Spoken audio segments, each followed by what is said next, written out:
আজকে থেকে ডাকাতি বন্ধ করে দিলাম। কি খাইবা, কি তোমারে খাওয়াইমু, আজকের পর থেকে খাবার দেওয়া যাবে না, চলে যাও, বাবার বাড়িতে চলে যাইবা। ফুজাইলের বিবি চোখের পানিগুলা ডব ডব করে ছেড়ে দিয়া বলে, তুমি বললা বাবার বাড়ি যাওয়ার জন্য, কিন্তু আল্লাহর কসম করে বলি রে স্বামী, এতদিন যদিও বাবার বাড়ি যাওয়ার ইচ্ছা ছিল, আজকে থেকে আর বাবার বাড়ির নাম লইতাম না। সুবহানাল্লাহ বলে। আমাদের বিবিরা যদি হইতো, ওই লইলে থাক, ডাহাতি নাই, টাকা পয়সাও নাই, তোমার মতো লোক আমারও দরকার নাই। আম্মা গোসা কইরেন না, আমাদের দেশের মানুষের অবস্থা এখন বর্তমানে এমন, ওই টাকা দিবেন বউ খুশি, সম্পদ দিবেন বউ খুশি, বালা বোরা পোশাক পরাইতে পারতেন না, বউ বেজার, আছে না নাই? কিন্তু ফুজাইল বললেন, ও স্বামী শোনো, স্বামীরা এতদিন যদি মনের ভিতরে থাকতো যাইতাম, কিন্তু আজকে থেকে শোনো রে, বাবার বাড়ির নাম আর নিব না। বলে কেন? বলেছে আমি জানো না, যেদিন থেকে তোমার সঙ্গে বিবাহ হলো, আরে স্বামী রাত প্রতিদিন তুমি কাটাইছো ডাকাতি করতে করতে রে স্বামী, কোনদিন আমার সঙ্গে রাত্র কাটাইতে পারো নাই। বিবাহের পর থেকে আমি কোনদিন রাত্রি বেলা ঘুমাই নাই রে স্বামী। রাত যখন হতো রে, তুমি চলে যাইতা ডাকাতি করার জন্য, আর আমি নামাজের মুসল্লা নিয়ে, নামাজের মুসল্লায় কপাল লাগাইয়া আমার মাওলারে ডাইকা ডাইকা বলতাম, আল্লাহ আমার স্বামী ফুজাইল বড় ভালো, তার মনটা বড় ভালো গো আল্লাহ, কিন্তু তার স্বভাবটা নষ্ট হয়ে গেছে, ডাকাতির ভিতরে মন চলে গেছে, আল্লাহ তোমার দয়া তো অনেক বড়, আমার ফুজাইল রে ফিরাইয়া আবার তুমি ভালো বানাইয়া দাও। স্বামী রে, এতদিন পরে দেরিতে হইলেও আমার আল্লাহ আমার ডাক শুনছে। সুবহানাল্লাহ বলে। তাহলে স্বামী এখন যাবো কেমনি? ফুজাইল ইবনে আয়াস বাড়ি গাড়ি যা ছিল বিক্রি করে দিলেন, অর্থ করি যা ছিল সঙ্গে করে নিয়ে চলতে লাগেন ওই পাওনাদারদের পাওনা বোঝানোর জন্য। একজন দুজন দুজন করে করে যাকে পায় পা ধরে হাত ধরে ক্ষমা চায়। অনেক লোক দেখবেন খারাপ মানুষ ভালো হইলে বয়ে বলে তোর মাফ করে দিছে, আসে না নাই? আর কিছু লোক খারাপ মানুষে ভালো হইলে টিটকারি মারে মস্কারি করে, আসে না নাই? কিছু লোক দেখে ফুজাইল মাফ চাইতে যায়, বলে বাবারে মাফ চাওয়া লাগবে না, যাও ক্ষমা করে দিছি। আরে ফুজাইল তুই যে ভালো হইছস, এটাই তো আমাদের অনেক কিছু, ক্ষমা চাওয়া লাগবে না। এইভাবে ক্ষমা চাইতে লাগে, কারো কাছে টাকা দিয়া, কারো কাছে পা ধরে, কারো হাত ধরে ফুজাইল ক্ষমা চাইতে লাগে। আরে আল্লাহর বান্দারা শুনিয়া ওই ফুজাইল সেদিন একজন ইহুদির সামনে গিয়া দাঁড়ায়া গেছে, জিকির করি লা ইলাহা ও লা ইলাহা লা ইলাহা ইল্লাল্লাহ মুহাম্মাদুর রাসূলুল্লাহ সাল্লাল্লাহু তাআলা আলাইহি ওয়াসাল্লাম। ফুজাইল যাইতে যাইতে এক ইহুদির লগে দেখা। কার লগে? ইহুদির লগে দেখা। ইহুদিরে বলল, ভাই ইহুদিরে, ও ইহুদি ক্ষমা করে দাও। এরা ইহুদি, আমি ফুজাইল ইবনে আয়াস চিনতে পারছনি? ফুজাইল ইবনে আয়াস এই কথা বলার পরে ইহুদি বলে, তোরে আবার না চিনি কেমনে? তুই 17 বার দেহাতি করছিস আমারে। আচ্ছা 17 বার যদি করে, হ্যাঁ চেহারা বলার কথা বল, এটা শুন না, কিন্তু ডাকাত সামনাসামনি। আমার বাবারা ফুজাইল ইবনে আয়াস ডাক দিয়া বলে, ভাই ইহুদি ক্ষমা করে দাও। বলে না না, তোরে ক্ষমা করা যাবে না, তবে ক্ষমা করতে পারি, একটা শর্ত আছে। কি শর্ত রে ভাই? বলে শর্ত হলো আমার বাড়ির সামনের দিকে তাকায় দেখো, ডান দিকে একটা পাহাড় আছে, এই পাহাড়টারে কাটটা বাম দিকে নিবা। ফুজাইল বলল এটা তো সম্ভব না জানি, তারপরেও এই পাহাড় কাটার জন্য রাজি হয়ে গেছে। তওবা কি জিনিস দেখেন, ফুজাইল যখন রাজি হয়ে গেছে এই পাহাড়টারে সে সন্ধ্যার পরে বিসমিল্লাহির রহমানির রহিম বলে কাটতে শুরু করছে। ফজরের আজানের সময় হয়ে গেছে। বিশাল বড় পাহাড়, একজন ব্যক্তি কাটলে না সর্বোচ্চ 20 ওরা 200 ওরা কাটছে। ফজরের আজান দিয়ে দেওয়ার পরে ফুজাইল ইবনে আয়াদ চলে গেলেন মসজিদে। আরে রাসূলুল্লাহ বাদের বাবারা, ও মা বোনেরা, ওই ফুজাইল ফজরের নামাজে চলে গেল। ইহুদি ঘুম থেকে ওইটা তাকায় দেখে রে ওই পাহাড়টা। ইহুদি যখন তাকাইলো, একটা নাড়া দিল সামনের দিকে, আর একটা নাড়া পিছনের দিকে, একটা ডান দিকে আর একটা বাম দিকে, 4টা নাড়া দিয়া মানুষের মতো হাইটা হাইটা ডান দিক থেকে বাম দিকে গিয়া খাড়া। জুড়ে কন্যা সুবহানাল্লাহ।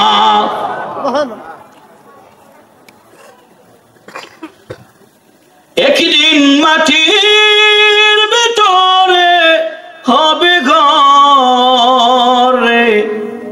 মন আমার কেন বান্ধ দালান ঘরে, মন আমার কেন বান্ধ দালান ঘর। কথা বলেন ঠিক কিনা? এত কিছু করেন কিন্তু মরবেন যে এই চিন্তা কিন্তু করেন না। কথা বলেন, করি আমরা? করি না। ফুজাইল ইবনে আয়াদ ফজরের নামাজ পড়ে আইসা দেখে ডান দিকের পাহাড় বাম দিকে কারা। সুবহানাল্লাহ বলেন। ফুজাইল আনন্দের সঙ্গে ডাকতে লাগলো, ভাই ইহুদি একটু বের হয়ে আসো।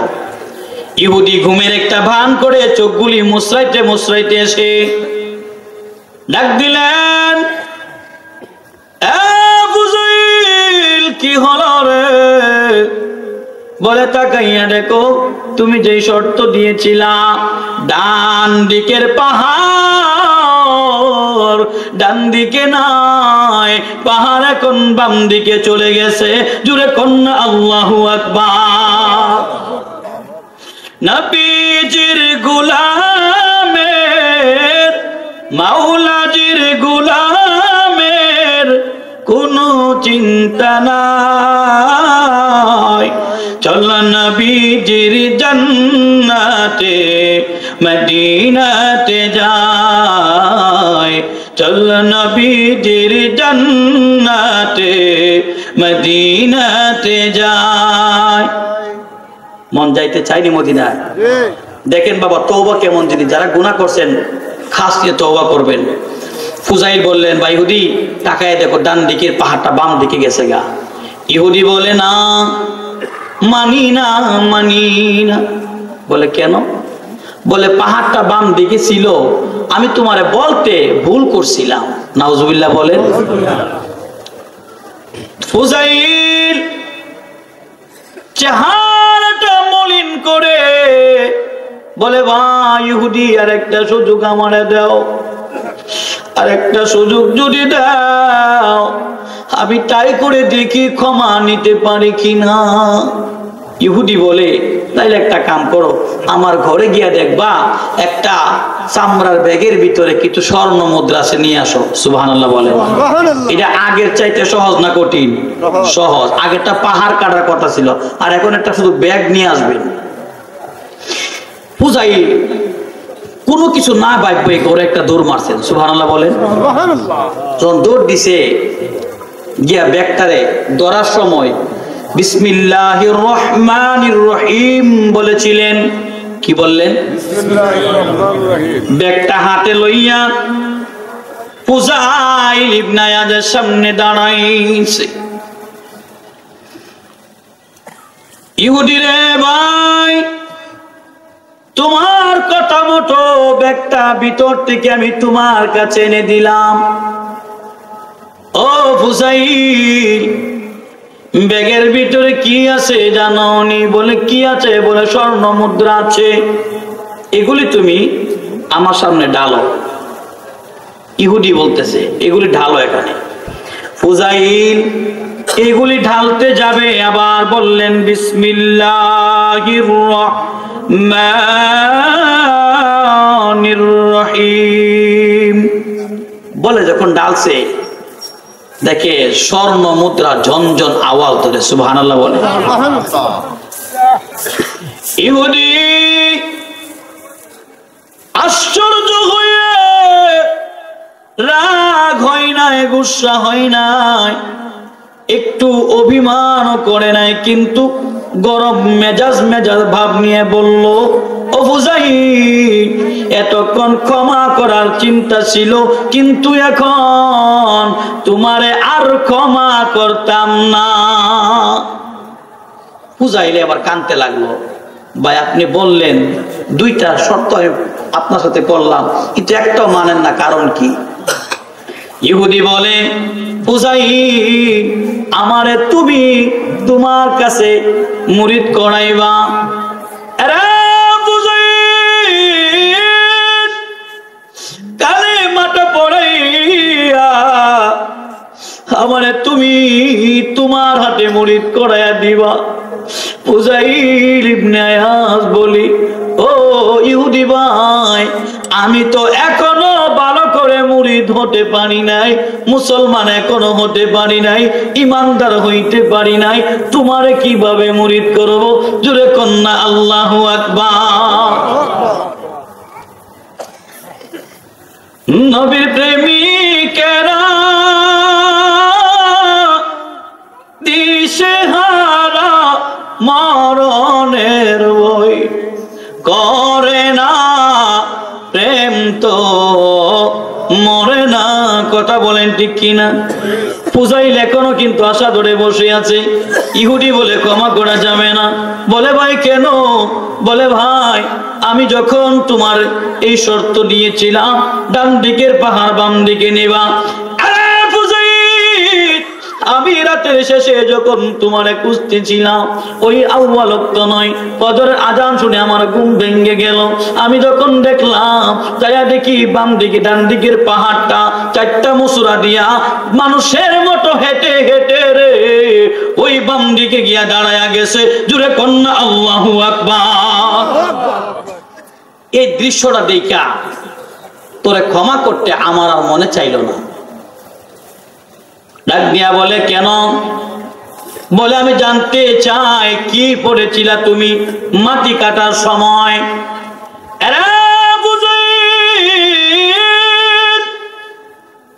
আমি এই দৃশ্যটা দেখে ওখান থেকে কিছু মাটি আই নাই, থলেটার ভিতরে বসছিলাম। এই ব্যাগের ভিতরে যে স্বর্ণ আমার তুমি দেখাইছো, এগুলি আসলে স্বর্ণ ছিল না, এগুলি ছিল সব মাটি। সুবহানাল্লাহ বলে।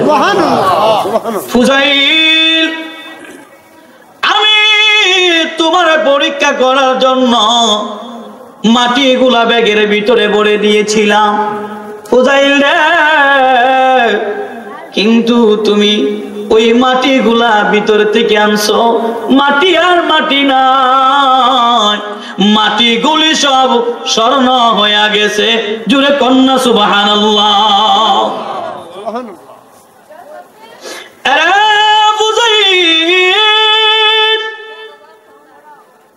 আমি চিন্তা করে রাখলাম, ইহুদি হয়ে মরতে চাই না রে, মুসলমান হয়ে মরব। আর তুমি ফুজাইলের হাতে ইসলাম ধর্ম গ্রহণ করব, গ্রহণ করে তোমার হাতে আমি বায়াতে রাসূল গ্রহণ করব। সুবহানাল্লাহ। এই কথা যখন বলছে, তখন আমি জানতে চাই আপনার কাছে, আপনি কি পরে মাটি কাটছিলেন আর কি পরে এই থলে ধরছিলেন? সুবহানাল্লাহ বলেন। ফুজাইল বলে, আমি কিচ্ছু পড়ি নাই, তবে শুধু একটা কালাম বলেছিলাম, বিসমিল্লাহির রহমান রহমানির রহিম। এই বিসমিল্লাহ পড়লে একবার পড়ার কারণে আল্লাহর 3000 নামের সওয়াব আল্লাহ এর মধ্যে দিয়া দেয়। আল্লাহ 3টা নাম আছে বিসমিল্লাহর মধ্যে। কয়টা নাম? একটা আছে বিসমিল্লাহ মানে আল্লাহ, আরেকটা আছে রহমান, আর একটা আছে রহিম। আল্লাহ বলেছে যদি কেউ বিসমিল্লাহ রহমানির রহিম বলে, বিসমিল্লাহির রহমানির রহিমের মধ্যে আমি আল্লাহর 3000 নামের সওয়াব নগদে ঢুকাই দিই। জোরে কোন সুবহানাল্লাহ। আমার বন্ধু ও বাবারা, ফুজাইল ইবনে ইয়াস ডাক দিয়া বলে, ও বাবা আমি বিসমিল্লাহির রহমানির রহিম বলেছিলাম, কিন্তু বাবারা ও বাবারা শুনো, কারণ ফুজাইল যখন এই কথাটা বললেন, ফুজাইল সেদিন বুঝতে পেরেছিলেন আমার আল্লাহ ফুজাইলে ক্ষমা করে দিছে। সুবহানাল্লাহ বলেন।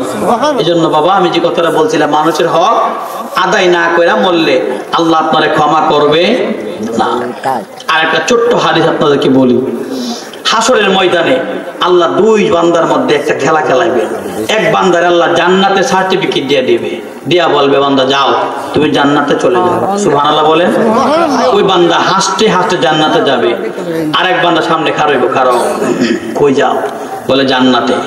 যে আল্লাহ টিকিট দিছে, দাঁড়াও।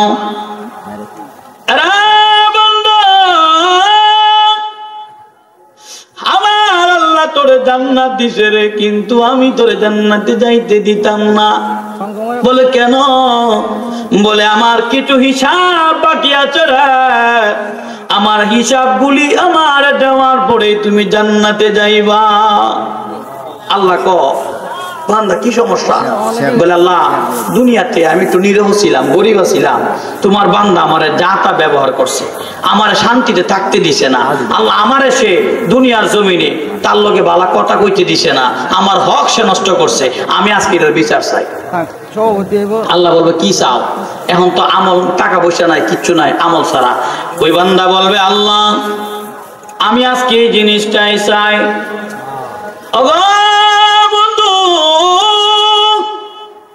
সেদিন জান্নাতি ওই বান্দার সামনে আর একটা বান্দা দাঁড়াইবে, আল্লাহর আদালতে মামলা করবে, ও রব তোমার বান্দারে কও আমার হিসাবটুকু আমারে দিয়া তারপরে জান্নাতে যাইতো। আল্লাহ বলবে কি হিসাব? বলে তোমার বান্দা আমার কাছে দুনিয়ার জমিনে যত নির্যাতন করেছিল, অত্যাচার করেছিল, এর সাজা আজকে ভোগার পর আমি তোমার বান্দারে ক্ষমা করলে তাহলে তুমি জান্নাতে দিবা, নারে দিও না। আল্লাহ কথা এক কাম করো, তোমার আমলটি দিয়ে দাও, সবগুলো আমল নিয়ে নিব। নেওয়ার পরে বান্দা তখনও দাঁড়ায় থাকবে। আল্লাহ বলবে কি রে কি সমস্যা? বলে আল্লাহ আমার এখনো হয়েছে না। সুবহানাল্লাহ কোন? এখনো হয়েছে না? বলে যে না। কেন? বলে আল্লাহ আমার যে কিছু গুনাহ আছে এগুলি তোমার বান্দারা কনিত গা। ওই বান্দার সব আমল নেওয়ার পরে ওই বান্দা সব গুনাহ তারে দিয়া সে জান্নাতে চলে যাবে। যে বান্দা জান্নাতের সার্টিফিকেট পাইছিল সে জাহান্নামে কানতে কানতে যাবে। এই জন্য বাবা হক আদায় না করে কেউ যাবেন না। আমি যে কথাটা বলছিলাম, আমার নবী রাহমাতুল লিল আলামিন দুধটা ফেরত দিয়ে নবী চলতে লাগলেন। আবু উমাবাত উম্মে মাবাতের স্বামী, সে যখন বিকেলবেলা বাড়িতে আসলো, আয়েশা দেখে পুরো বাড়িটা একটা মিশকে আম্বরের ঘেরানে ভরপুর। সুবহানাল্লাহ বলে।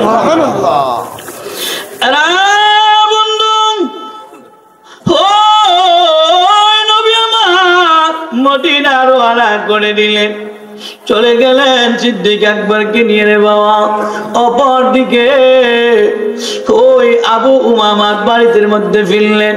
উম্মে বাবা ডাক দিয়া বলে, ও আবু উমামা স্বামী রে, স্বামী বাড়িতে যখন ফিরে স্বামী ডাক দিয়া বলে, বিবি রে, ও বিবি কিসের তো ঘেরান বাড়ির মধ্যে? ডাক দিয়া বলে, স্বামী আমি ঘেরান দেই নাই, বাড়ির ভিতরে মিশকে আম্বরের ঘেরান করে 2 জন লোক আমাদের বাড়িতে মেহমান আসছিল। আর স্বামী এই লোকগুলি যখন আমার মোহাম্মদের বাড়ি থেকে চলে গেল গো। ওই সময় ওই বাড়িতে যাওয়ার সময় থেকে যখন ঢুকেছিল গন্ডা শুরু হয়েছিল, এখনো পর্যন্ত এই বাড়ির ভিতরে মিশকে আম্বরের ঘিরান করে। জুড়ে কন্যা আল্লাহু আকবার। নবীর রওজা শরীফ দেখে মন ভরে না, নবীর রওজা শরীফ দেখে মন ভরে না, দিদার দাও গো শাহে মদিনা, দিদার গো শাহে মদিনা। নারে তাকবীর, নারে রিসালাত।